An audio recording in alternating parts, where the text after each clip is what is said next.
Образование профессии, возможность сделать карьеру в шкале ценностей современной молодежи занимают второе место и составляет 31,5%. Куда пойти учиться? Для многих эта проблема решена, но остается главное – правильность выбора. Возможность получить образование в столице автономии сегодня предоставляют несколько учебных учреждений. Широкий спектр специальностей предлагает Камрадский государственный университет. Главное направление – это подготовка, качественная подготовка студентов, выпускников, для того, чтобы они были действительно подготовлены и вооружены профессиональными компетенциями, не только, и теми компетенциями, которыми будут необходимы в жизни и профессиональной, и личной, и в жизни, будем так говорить, общественной деятельности их.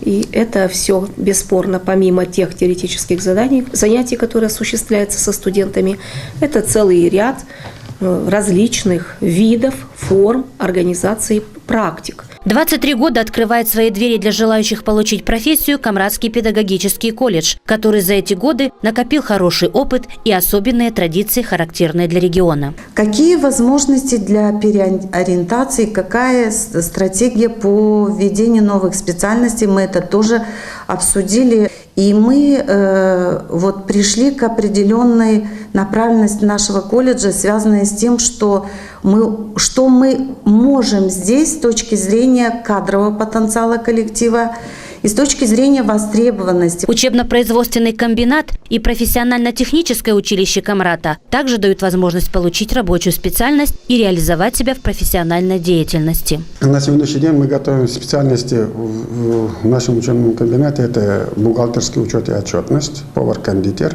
парикмахер, визажист, мастер-маникюр. Вот на эти специальности у нас каждый год имеется по 1-2 группы. Мы также проводим дополнительный набор. Это продавец продовольственных и непродовольственных товаров, это печник, кладка каминов и другие профессии. Тракторист, комбайнер, слесарь, электрик. Возросшие в последнее время требования к профессионализму специалистов стимулируют поиски новых подходов к выбору места учебы и работы.